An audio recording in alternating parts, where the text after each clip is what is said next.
다음은 경남 양산을 출신의 더불어민주당 김두관 의원 나오셔서 질문해 주시기 바랍니다.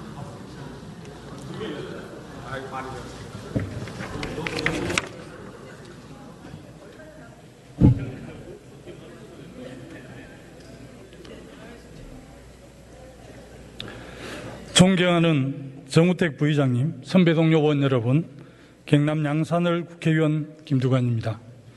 눈 떠보니 선진국이라는 책이 날개 돋친 듯 팔린 게 엊그제 같은데 어느새 눈 떠보니 후진국이라는 단식이 대한민국에 가득 차고 있습니다. 정치와 민생은 실종되고 경제와 안보는 벼랑 끝에 몰렸습니다.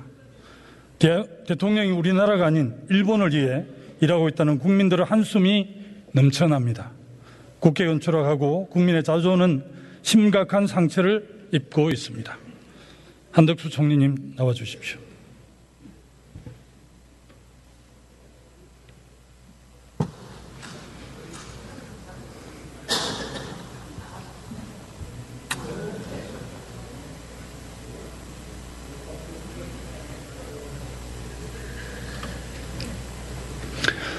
총리께서는 여야의 어떤 정치인보다 폭넓은 정치 경험과 갈록을 가진 분이라고 생각을 합니다. 지난 30년 동안 야당 대표를 구속했거나 이를 시도한 정권이 있었습니까? 그래서 위법, 불법 혐의가 있는 사안에 대해서 수사하는 것은 우리 법치주의의 근본이라고 생각합니다. 유신 시대에는 야당 총재를 국회에서 제명하기도 했고 중앙정보부가 야당 지도자를 납치해 죽이려고 한 일도 있었습니다마는 문민정부 이후 이런 일은 없었다고 저는 생각을 합니다. 총리는 야당 대표에 대해서 300개가 넘는 압수수색이 과연 적정한 수사라고 생각하시는지 묻고 싶습니다. 저는 불법 혐의가 있고 또 위법 혐의가 있다면 그 어느 누구도 법 위에 설 수는 없다 하는 것이 저희 민주주의고 또 법치주의의 근본이라고 생각합니다.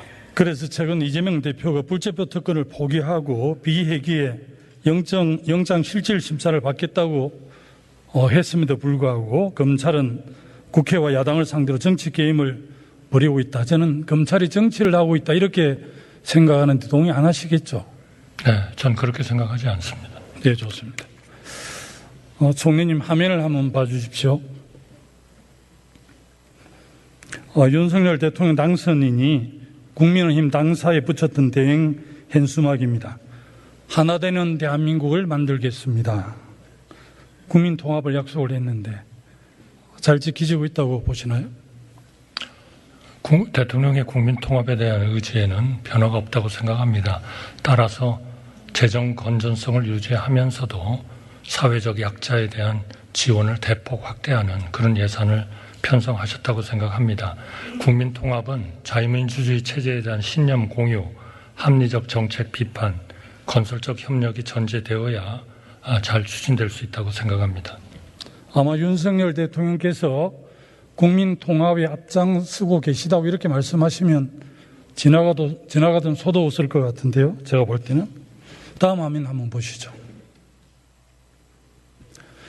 두 가지는 지키고 싶습니다.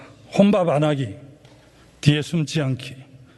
저는 이 공보물에 쓰이는 혼밥 안 하기와 뒤에 숨지 않기를 소통과 책임이라고 저는 해석을 하는데 혹시 총리님 동의하십니까? 소통과 책임에 대해서는 대통령께서 여러 경로를 통해서 적절하게 대응하고 계시다. 저는 그렇게 생각합니다. 저는 동의하지 않습니다만 이 공보물에 보면 나이, 가치관, 여당, 야당 구분 없이 많은 사람들과 밥 한 끼 먹으며 대화하겠다고 친절하게 설명하고 있습니다. 점심도 두 끼 먹겠다고 하고 경우에 따른 저녁도 두 끼 먹으면서 소통과 책임을 다하겠다라고 이렇게 말씀하시는데 아마 당선된 지 1년 6개월 국정을 직접 맡은 지도 1년 4개월쯤 됐는데 야당 대표와 밥 한번 먹은 적 있습니까? 국회의 의장단. 범죄자하고는 못 먹는 건가요? 국회의장단들과 여러 가지 모임을 가졌던 것으로 알고 있습니다. 윤석열 대통령하고 밥을 한번 먹었는지를 물었고요. 지금 이재명 대표 국회 본관 앞에서 6일째 단식 농성을 하고 있는데 혹시 총리께서 윤 대통령께 이 대표와 회담을 건의할 생각은 있으십니까? 상황이 되고 여건이 된다면 그럴 수 있다고 생각합니다. 네, 감사합니다. 윤 대통령은 뒤에 숨지 않겠다는 공약을 했습니다. 하지만 대통령은 지금까지 이태원 참사, 오송 지하차도 참사, 해병대원 사망 사건과 이후에 대통령실 개입 의혹, 홍범도 장군 형상 이전 문제에 이르기까지 모두 뒤에 숨었습니다. 이태원 참사는 행안부 장관의 뒤에 숨었고 해병대원 사망 사건 개입 의혹은 국방부 장관 뒤에 숨었으며 홍범도 장군 형상 이전은 육사 뒤에 숨었습니다. 도대체 대한민국 대통령은 어디에 있습니까? 저는 그러한 계기마다 대통령께서 메시지를 전달하시고 사과를 하시고 하는 이런 것들은 계기마다 다르다고 생각합니다. 참사의 경우에도 항상 그러한 대통령으로서의 소회, 대통령으로서의 사과 말씀을 전달을 했다고 생각하고요. 더 중요한 것은 이러한 것들을 최대한 재발하지 않도록 하는 대책을 제대로 만들도록 지휘하시는 것, 이런 것도 중요하다고 생각하고요. 흉상의 문제에 대해서는 국민들이 다 아시다시피 이것은 육사와 국방부가 전체의 그 육사의 그런 흉상을 모시는 그러한 그 적절성 이런 것들을 검토해서 하는 것이고 대통령께서 나서서 앞장서서 하시는 그런 일들은 아니라고 생각합니다. 제가 듣기에 용사는 눈높이하고 일반 국민 대중은 눈높이하고 너무 다른 것 같고요. 그래도 국민을 대표하는 대통령께서는 국민의 눈높이에 맞게끔 처신하시거나 행동하는 게 저는 맞다라고 생각을 합니다. 다른 거 질문하겠습니다. 요즘에 이제 이념이 가장 큰 이슈가 되고 있는데요. 총리께서는 국가 운영 중에 이념이 가장 중요하다고 말한 대통령 발언에 대해서 어떻게 생각하십니까? 그게 동의하시는가요? 대통령께서 말씀하시는 이념은 제 생각에는 역시 국정의 철학, 비전 뭐 이런 것들을 말씀하신다고 생각합니다. 예를 들면 이 복잡한 이런 그 복합 위기가 있는 이런 상황에서 우리의 안보를 지키기 위해서는 자강이라든지 국방력의 강화라든지 이러한 힘을 통해서 억지력을 확보해야 된다. 이런 것들은 분명히 하나의 중요한 국정 철학이라고 생각합니다. 그런 국정 철학에는 동의하지만 지금은 이념의 잣대로 모든 걸 우선하고 있는 윤 대통령 그런 국정 운영에 동의하기 힘들고요. 최근 강복절 축사하고 국민의힘 의원 연찬회 국립외교원 60주년 기념 축사에서 계속 공산 전체주의에 대한 심각한 발언을 하고 있거든요. 야당을 향해서 시민사회를 향해서 공산당이라는 인식을 거침없이 포인하고 있다고 저는 그렇게 해석을 합니다. 총리께 묻겠습니다. 대통령의 발언대로 우리 사이에 그런 공산 세력, 공산주의 추종 세력이 있다면 그게 총리님 누구라고 생각을 합니까? 제가 뭐 구체적인 사안을 말씀드리는 것은 적절치 않을 것 같습니다. 다만 대통령께서의 걱정은 우리나라의 정체성이고 또 우리나라의 기본 질서인 자유민주적 기본 질서가 확실하게 좀 지켜져야 된다 하는 그런 그 열망을 계속 표현하시는 거 아닌가 그렇게 생각합니다. 아세안 10개국하고 인도를 방문하기 위해서 오늘 대통령께서 출국을 하셨는데요. 그 아세안 10개국 중에 사회주의 국가가 몇 개 있습니까? 저는 뭐 한 3개국 이상 되지 않나 싶습니다. 라오스라든지 베트남이라든지 이런 국가들이죠. 그러시죠. 총리님, 베트남은 자유민주주의 국가입니까? 사회주의 국가입니까? 뭐 본인들은 사회주의 국가라고 얘기를 하고 있죠. 베트남 국가 지도자들은 공산당원입니까? 아닙니까? 저는 공산당원으로 알고 있습니다. 그러시죠. 베트남 국부로 초청받는 호치민 주석은 공산당원이었겠죠? 네, 물론이죠. 총리님, 이념이 가장 중요하다는 대통령이 왜 그런 지도자를 만난다고 생각합니까? 베트남 공산당 출신 지도자. 의원님께서 그것이 육사의 그런 흉상과 관련되는 문제라면 그거는 그 독립운동가로서의 우리 홍 장군님에 대한 존경이나 이런 것은 하등 변화가 없습니다. 다만 그분의 어떤 그런 여러 가지 논쟁이 되는 그러한 요소들이 그 육사의 정체성이라는 차원에서 거기에 계시는 게 적절한가, 좀 더 우리가 존경하는 그러한 우리의 광복과 우리의 독립을 위해서 싸우신 것, 그러한 원래의 그런 취지가 좀 더 많은 국민들한테 알려지도록 하는 것이 필요하지 않나 하는 데에서 출발한 것이다. 이것은 지금 의원님께서 말씀하신 그러한 이념, 좀 더 적절하지 못한 그런 시각에서의 이념의 차원에서 보실 일은 아니라고 생각하고, 오히려 그렇습니다. 그러한 흉상의 이전 문제가 지나치게 정치화하고 이념화하는 것은 그거는 우리 국민들이 원하는 바도 아니다. 저는 그렇게 생각합니다. 베트남 하노이 방문 사진 한번 보시죠. 이 장면은 베트남 국부로 초청받고 있는 호치민 묘소를 방문하는 윤 대통령 사진인데요. 총리님, 베트남이 가장 많이 투자한 나라가 우리나라인 건 잘 아시죠? 네, 알고 있습니다.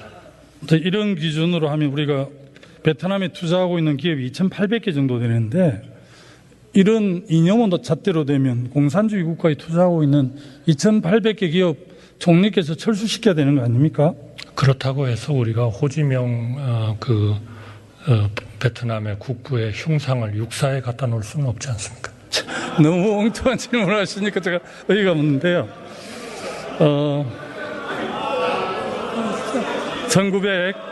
1990년 동국권 붕괴로 해서 이념의 시대는 가고 신룡의 시대가 벌써 30년이 됐잖아요.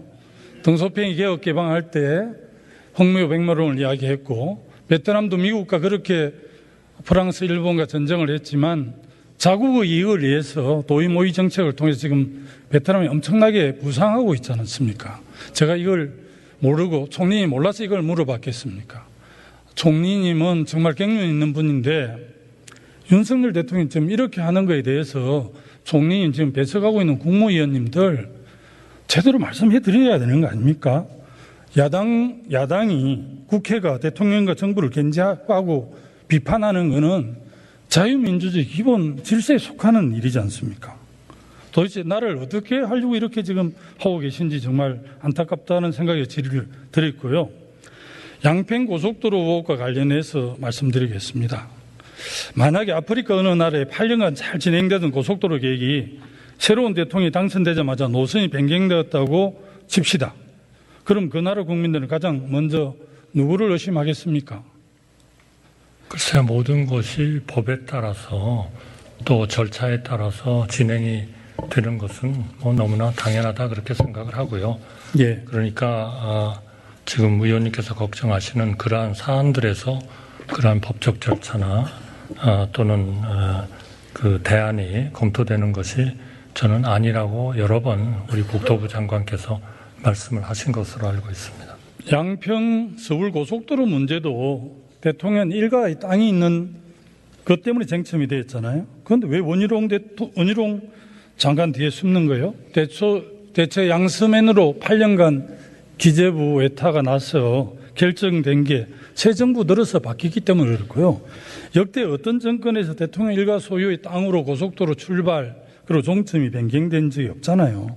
이 부분에 대해서도 국민들께서 정말 낯뜨겁게 생각을 합니다.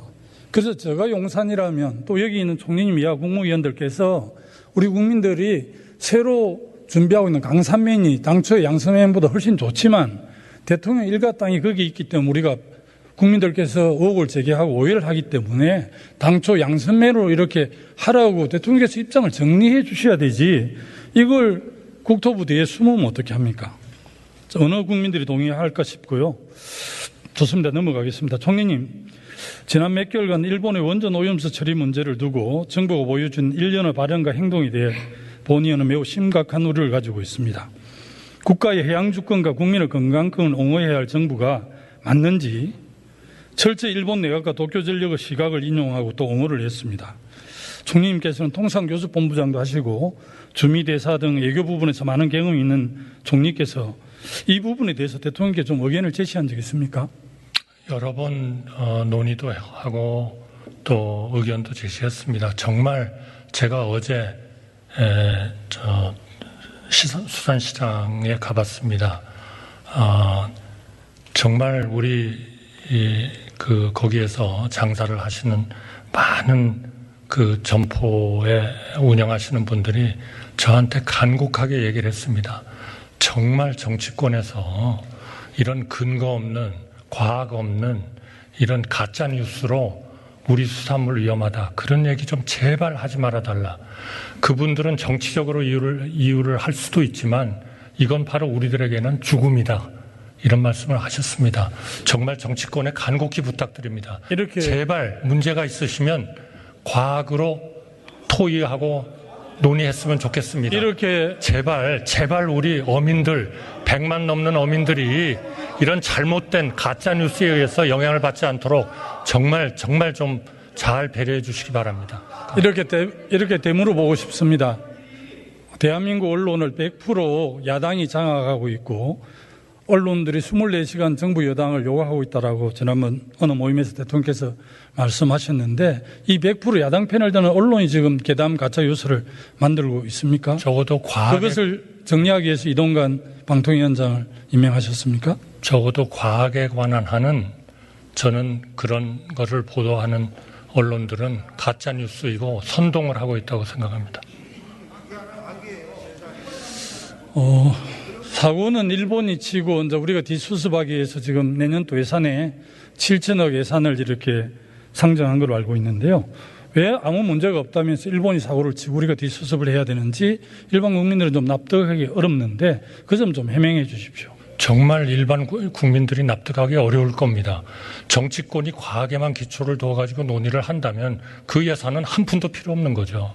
그런데 그렇지 않고 계속 위험하다, 가짜 뉴스를 퍼뜨리면, 물론 일부 언론들이 되겠습니다만, 정말 아마 우리가 지금 내년도에 하려고 하는 몇 천억 원을 가지고도 부족할지도 모르겠습니다. 바로 그걸 우리 100만 어민들이 간곡하게 우리 정치권이 정말 잘해 주시기를 기대하고 있는 겁니다.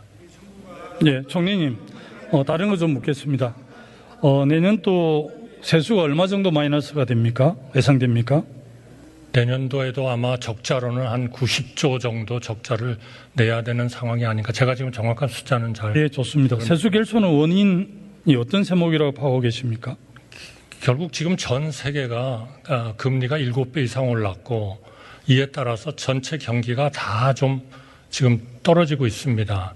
내년도에는 좀 더 나아집니다. 우리나라도 좀 더 나아질 거고요. 그러나 이렇게 경제가 떨어지면 수입 수요도 줄게 돼 있는 거죠. 우리의 수출이 타격을 받고 있는 겁니다. 그러나 저희는 제1의 우선순위는 국가가 위기에 처하지 않는 게 중요하다고 생각하고 그것을 위해서 재정의 건전성이라든지 최소한의 국채수지에 흑자를 내도록 노력하고 있습니다. 동시에 중장기적으로 개혁을 통해서 우리 경제가 정말 경쟁력 있는 그러한 경제가 되도록, 또 생산성 있는 경제가 되도록 노력하고 있습니다. 많은 법안들이 지금 국회에 나와 있습니다. 의원님들 꼭 좀 이번 정기국회에 다 좀 처리해 주시도록 그렇게 좀 도와주셨으면 좋겠습니다. 총리님, 총리님 고향인 전북의 새만금 개발 예산도 이번에 대폭 삭감이 됐더라고요. 사실은 8월 2일 날 잼버리 개영식에 참석하기 직전에 전북 2차 전지를 비롯해서 전략적 자산이라고 이렇게 평가를 하면서 투자 유치를 굉장히 대통령께서 독려를 했는데 28일 만에 예산을 이렇게 많이 깎아도 되는 겁니까? 우선 분명히 말씀드리고 싶은 거는요. 이 새만금 프로젝트는 전라북도의 프로젝트가 아닙니다. 이것은 대한민국 국가 프로젝트입니다. 그렇기 때문에 지금 새만금 관리청이 거기에서 이 새만금 개발과 기업 유치와 모든 대책을 하고 있습니다. 정부로서도 어떤 프로젝트보다도 이 새만금의 광활한 앞으로의 저희가 확보할 수 있는 이런 토지를 통해서 전라북도에도 정말 좋은 그런 기여를 하고 국가에도 기여를 하도록 그렇게 생각하고 있습니다. 다만 현 시점에서 봤을 때 저희가 지금쯤은 한번 조금 숨을 고르면서 정말 큰 그림을 다시 한번 생각을 해봐야 되겠다는 생각을 하고 있습니다. 지금도 아직도 농지가 30% 이상을 차지하고 있고 이런 것들은 어떤 거를 우선순위로 해서 어떻게 해야 되는지를 저희가 철저하게 할 거고요. 다만 단기적으로 입주 기업이라든지 또는 투자 유치를 위해서 필요한 그러한 조치들은 저희가 지금 그리려고 하는 큰 그림과 상관없이 아주 집중적으로 지원을 하겠다 하는 말씀을 드리겠습니다. 제가 볼 때는 지금 SOC 정도를 충분히 지원해야 지금 총리님께서 말씀하신 픽처가 그려질 것 같은데 여하튼 너무 안타깝다는 말씀 드리고요. 내년도 이제 R&D 예산이 무려 이제 17% 정도 줄었는데요. 아마 이 예산 삭감은 91년 이후 33년 만에 일어난 일인데 저성장 시대에 새로운 먹거리를 찾아도 모자랄 판에 R&D 예산을 이렇게 대폭 삭감하면 어떻게 되는 거죠? 설명 좀 해 주십시오. 의원님 잘 아시겠습니다마는 그동안에 우리 정부는 GDP 대비 R&D 투자가 세계 1, 2위를 다투는 그러한 국가였습니다. 또 많은 공헌과 기여를 했다고 생각합니다. 그러나 그 문제도 또 한편에서는 너무나 이거를 급속하게 늘리다 보니까 말하자면 프로젝트별로 제대로 경쟁력을 발휘할 수 없게 되는 그런 자원 배분이 일어나고 또 특히 그 자원 배분에 있어서 일종의 기득권 같은 것들이 많이 작용을 하고 있고 해서 이번에 검토는 그러한 기득권을 최대한 줄이고 더 효율적으로 만드는 체제로서 편성을 최대한 했다. 물론 우리 재정이 무한대로 우리가 쓸 수 있다면야 그것이 다소 비효율이 발생하더라도 아무 문제 없이 배분을 하겠습니다만 지금 우리의 재정의 사정은 전체 국제 경제도 좋지 않기 때문에 굉장히 좋지 않은 그런 비상 상황이다 하는 말씀을 꼭 좀 이해해 주셨으면 좋겠습니다. 저는 아무리 배가 고파 죽을지라도 종자 씨앗을 삶아 먹을 수는 없는 일이라고 생각을 하는데 정말 아쉽고 제고해 주기를 요청을 드립니다. 홍범도 장군과 관련해서 질문하겠습니다. 그 홍범도 육사 흉상 이전과 관련해서 강복 회장을 지금 하고 계시고 전 국정원장을 지내신 이종찬 국정원장하고 김자진 장군의 손녀로 알려진 김을동 전 의원께서 굉장히 우려를 표방을 했는데 이 강복 회장의 입장에 대해서 어떻게 이해하고 계십니까? 글쎄요, 제가 어떻게 이해하느냐 하는 것이 중요한 것보다는 육사의 정체성 그리고 우리 홍범도 장군에 대한 온 국민의 광복운동에 대한 기여 이런 것들을 다 인정을 하면서 그러나 이러한 육사의 정체성으로 봤을 때 어떻게 그런 기념물을 배치하는 것이 좋은가 하는 그 문제라고 생각합니다. 이것은 이념적인 문제도 아니고 또 정치적인 문제도 아니라고 생각합니다. 이종찬 강복 회장님의 조언을 잘 좀 들으시면 좋겠습니다. 들어가 주십시오.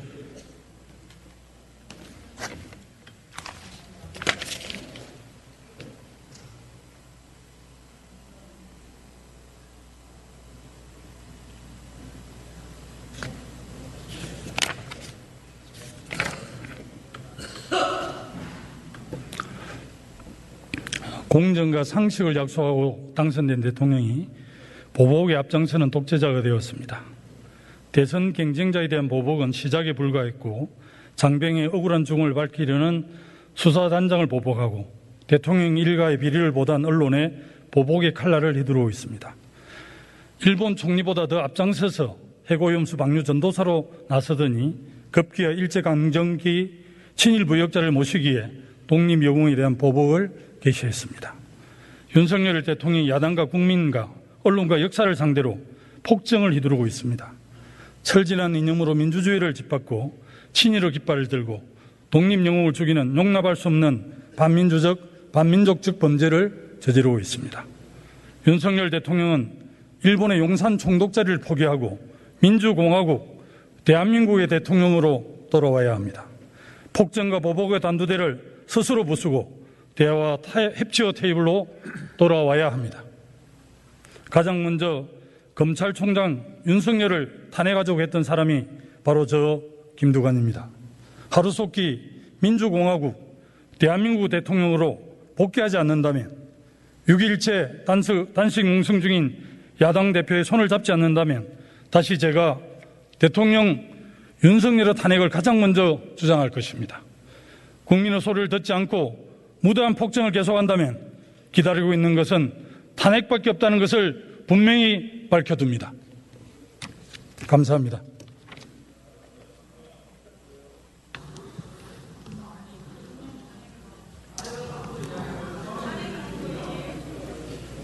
네, 김두관 의원 수고하셨습니다.